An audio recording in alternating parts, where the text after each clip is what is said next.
So yeah, let's we can welcome back guys. Thank you, yo. We was just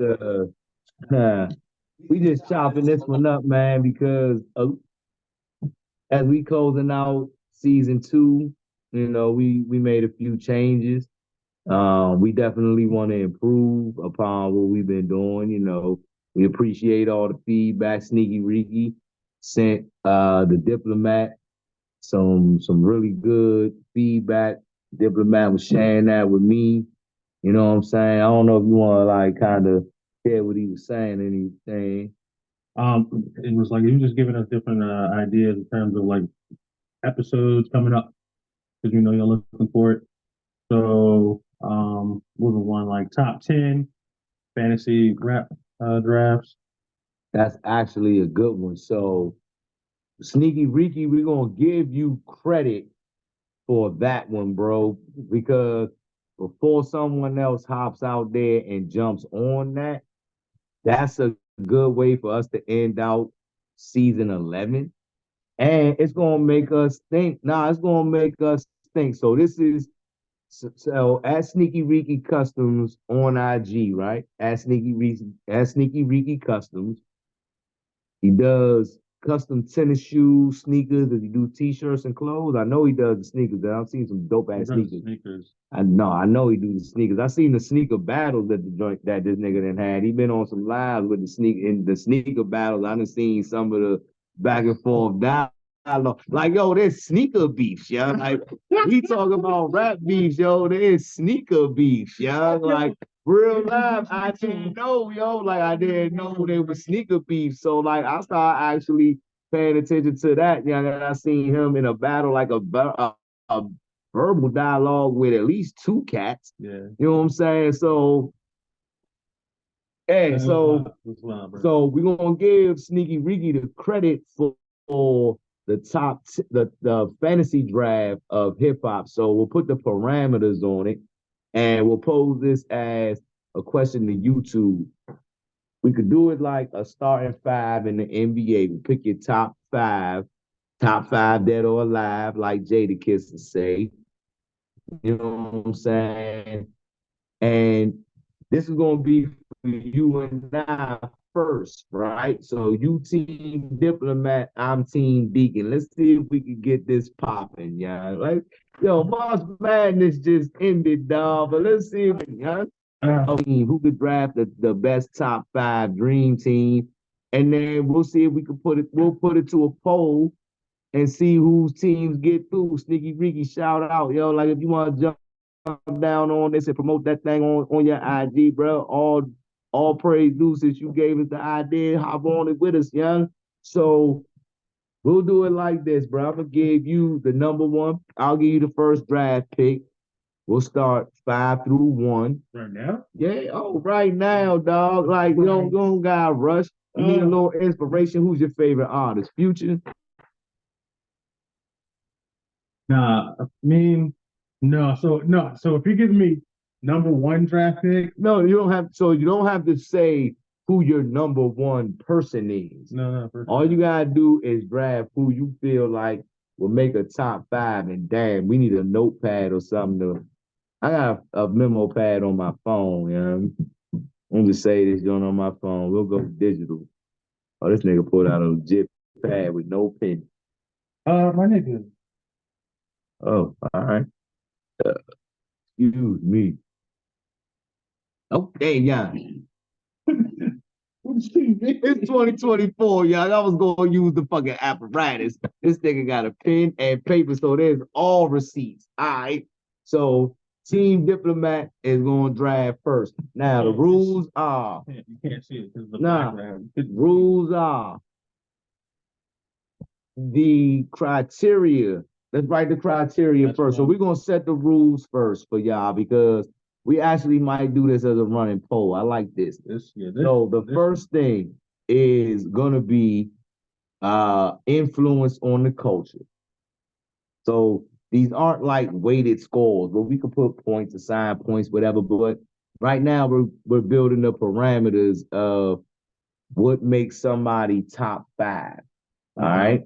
So for instance, for example, like Drake has sold like millions of fucking what would equate to records like streams, downloads, views, whatever. Like this motherfucker is he's definitely multi-platinum, if not diamond or whatever the scale is. Like he's done numbers. Yeah. So numbers definitely count. Okay.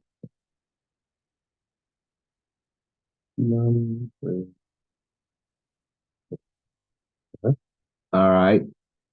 So what was the first one? Influence on culture. Right, cultural impact is the first one. You got three of them here. Not criteria. Oh, all right. All right, so influence on the culture, the numbers. Numbers sold.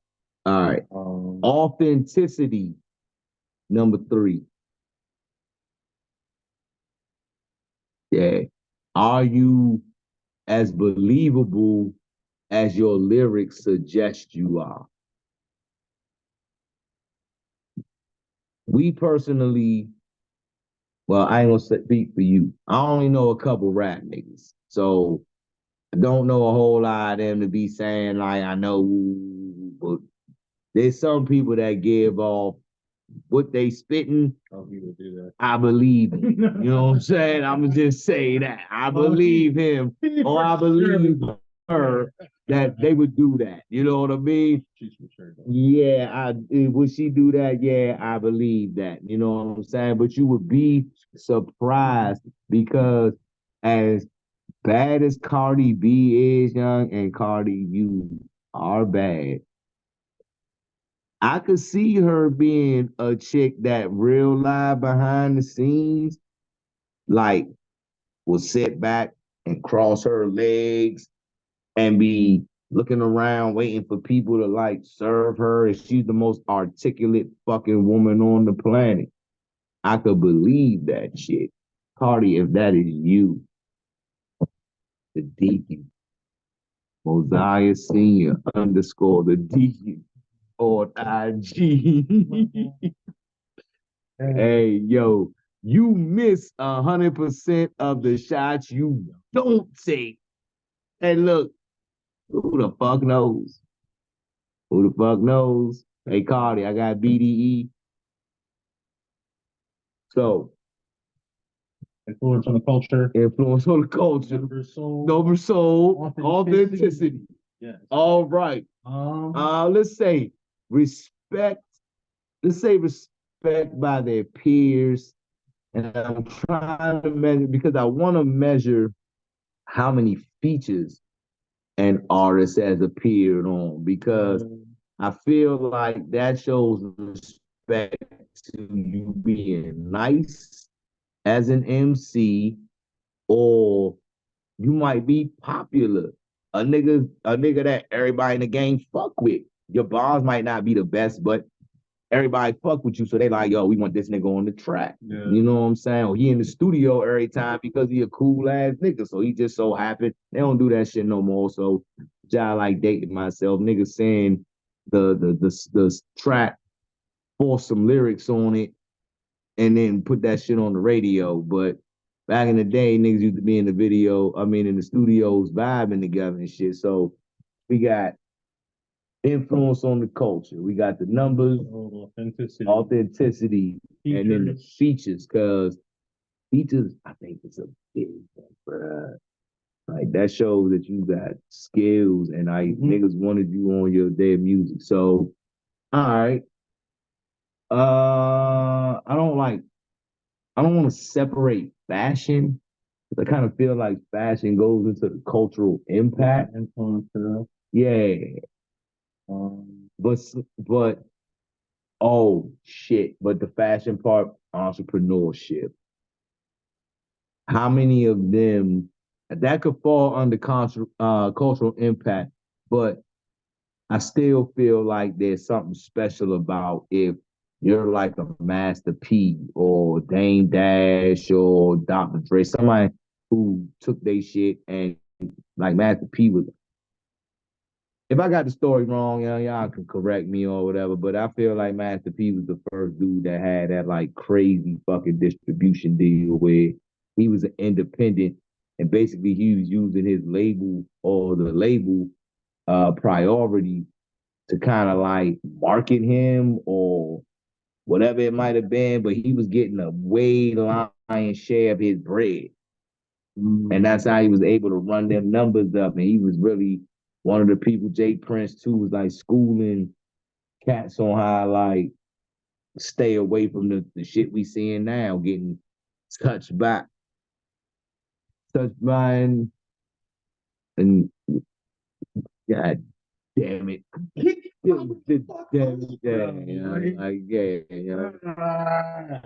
But anyway, so on another note though, I think my fucking ab challenge and this other shit has been working. You know what I mean? I was Now looking earlier. stop bullshitting. Yo, if I go in there and I can't put up, we back to this. So anyway, we got enough of the criteria at least to start. So with that being the baseline, we'll use that as the baseline. And if y'all got any ideas for how we should measure it, please chime in, yeah. But you got the first draft pick, Brody, Team Diplomat, Team Deakkon. Oh, we're gonna do this right. Oh, we're about to do this right here, right now. Because while you was writing the rules down, you had enough time to think about at least your number one pick. And now, one question: can we duplicate picks? Now, for the masses, they can duplicate the picks, but in here, I think that all right, out of 5, that's what I'm saying. we'll have 2 duplicates.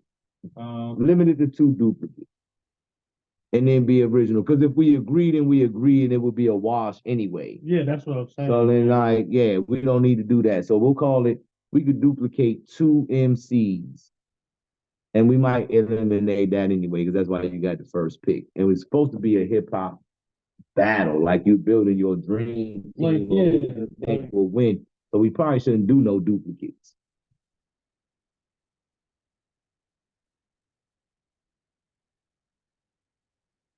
All right. He knows I'm stalling like shit. All right. So I get number 1 pick. Yep. I have to go Lil Wayne. Ooh. That's why I was like, yo, you're gonna give me number 1? Hey, I fucked up. Cause let me tell you something. Let me tell you, I fucked up, young. I fucked up, young. Yeah, off the break, I gave this nigga the number 1 pick, and he did not pick Sam Bowie. He took Michael fucking Jordan, dog. Little fucking Wayne. He took Weezy. He took Lil Wayne. In the Deakkon and the Diplomat, first annual, whatever the fuck, hip hop fantasy draft, young. Sponsored by Sneaky Reeky Customs. Can't feel my face. Hey, young, that was one of my favorite Jones. Blow. Rewind. Look, all right, so that was hold on. Okay, so you got Weezy. So yo, my first pick is, I hate to do this, young. I hate to do it, but based on the criteria, I have to take Jigga. Who? Jigga. Jay-Z. I gotta take Jay. Because there's nobody else that can keep up cultural impact or like the category. There's no other MC that can keep up with this nigga Wayne.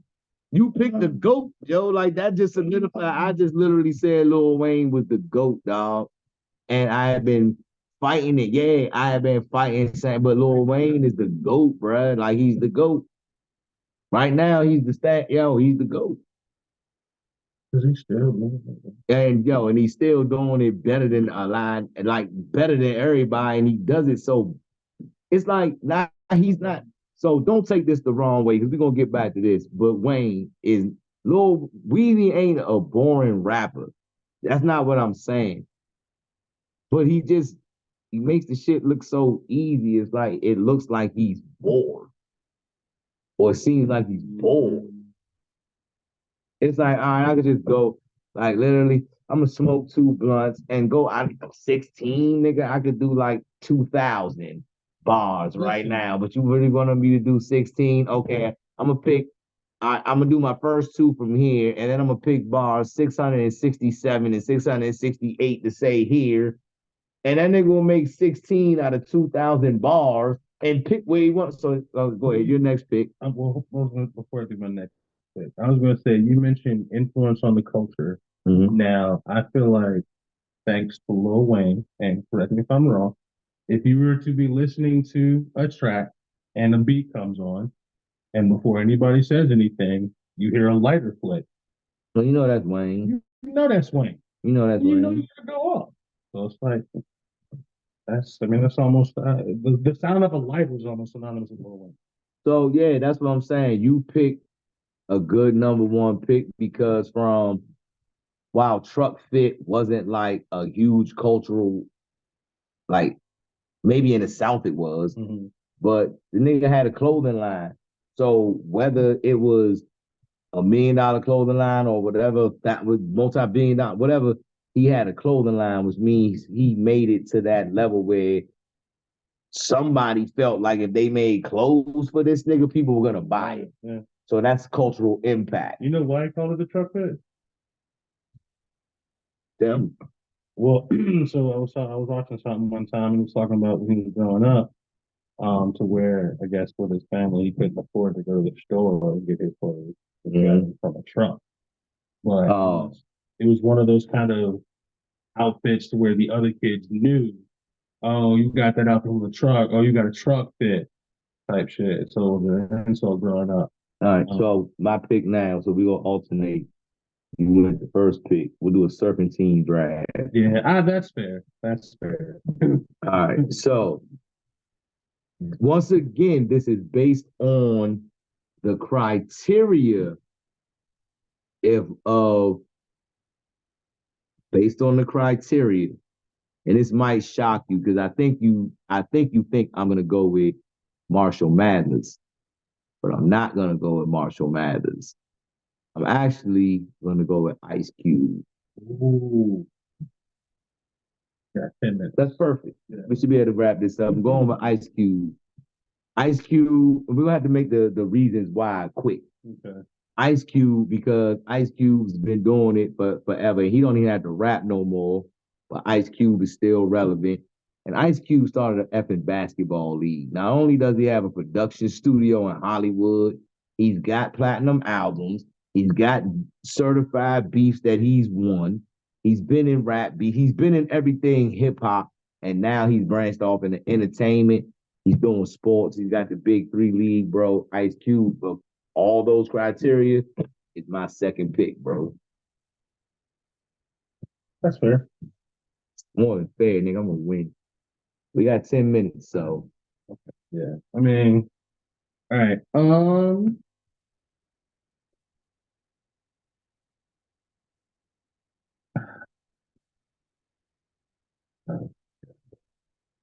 gonna go 50 Cent. Make it way the British stuff. who the person I should have picked second, but I was like, this nigga's not gonna pick him. What? No, I didn't think you was gonna pick him. I thought you might have forgot about 50. Oh no. Yeah, I thought you might have forgot about 50. So all right. So because again, we were talking about doing it like a beef kind of thing, and I'm like, oh yeah, because it's gonna be who wins. Like if you could win bar for bar, yeah. But in your bars, you got to be able to talk about how much money you made, how many albums you sold, how you fucking impacted with your clothing line or with your influence or whatever. Your bars have to be about how dope you are, which means you have to meet all of these things. So they have to have that. So it's your turn again, though, since we doing the serpentine. Yeah, that style. So it's your turn again. Fuck, and this nigga took 50. um,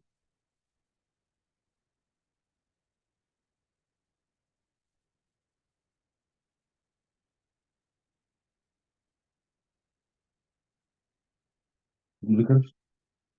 Okay. You don't have to explain that one. You don't have to explain that one. If you want to, you can. You explained all of yours. No, I mean, if you want to, you can.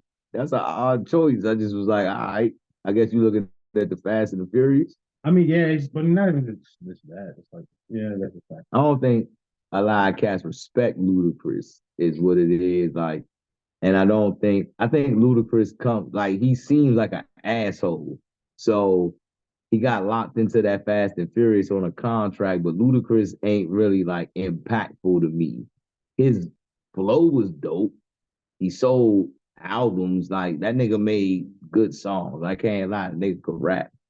You know what I mean? But all right, so Luda, that kind of threw me off. It kind of fucked up my third pick, but my third pick is crazy that this nigga didn't pick him. I'm gonna say Eminem. Yeah, Give me Eminem. I was thinking that. So I think we probably only got like what? Oh, we got a little bit of time. We got a little time. I don't need to really explain it. No. I'll give a quick synopsis. Eminem's flow is dope. He's a white boy. He was part of D12. He got respect throughout the game from just about everybody. And quite frankly, like Eminem is versatile too. Like his flow is versatile. I feel like battle rap wise, he'll destroy a lot of people. And then he's got the Shade 4-5 joint. So he was one of the first people with, like an all dedicated what you call hip hop podcast, like streaming service and all that. Like, yo, he brought 50 out. Like, so if 50 has cultural impact, there was no 50 without Eminem and Dr. Dre. You know what I'm saying? So there you go, which I was going to pick Dr. Dre, which is going to pick 4. Oh, it's my turn again, though. Yeah. So, fuck, nah, he don't rap, so I can't take Jay Prince. All right, man. So, God rest the dead, young. My next pick is Pop. Tupac. And more so because of the cultural impact. He still has an impact today.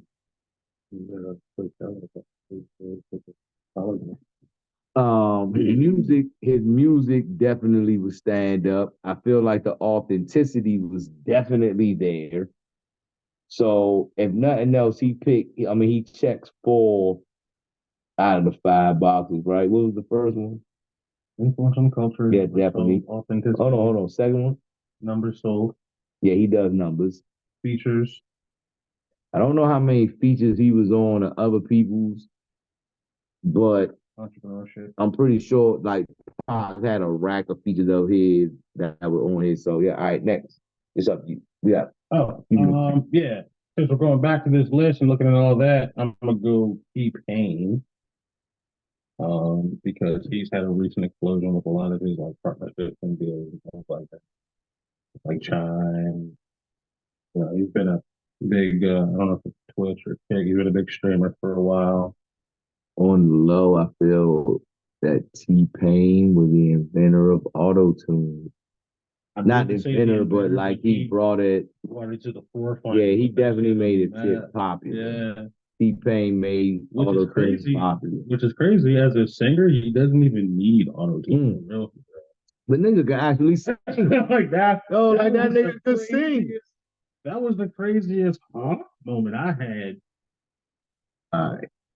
So, number 5, and I do not. Wow, because this has been tough, and I actually would like to revisit my list because I don't feel like my list is solid. Yeah. So, just for like shits and giggles, you know what I mean? You got 2 minutes. I gotta put Nas on there as my number 5, which it pains me to put Nas and Jay-Z on the same list. It also pains me to not have a list, that does not include a member of the Wu-Tang Clan, or the Lox, or Scarface. So I would like to say that, Face, Houston, my brother. I apologize that you did not make the top 5. My number 5 is T.I. And T.I. made the list. No disrespect to T.I. So Scarface, I doubly apologize that you did not make either one of our top 5 fantasy draft lists, but based on the criteria. Yeah, based on the criteria, like I didn't know. Yeah, I mean, I went on the criteria because I feel like cultural impact is like the number one thing nowadays when it used to be your bars and your music in the 90s and 2000s. Now it's about how everybody pays attention to you and who's hot at the moment. And that's how Migos, I feel like, got on. Young Migos can't rap. You know what I'm saying? They killed the best fucking rapper out of the Migos. So it's like they got on because they was part of the culture. You know what I'm saying? They was just the culture and all this other shit. It's a lot of niggas that can rap that really ain't on. Keith Murray could rap. Was never the biggest star. You just discovered Cannabis was beefing with LL Cool J. You can't tell me Cannabis can't rap.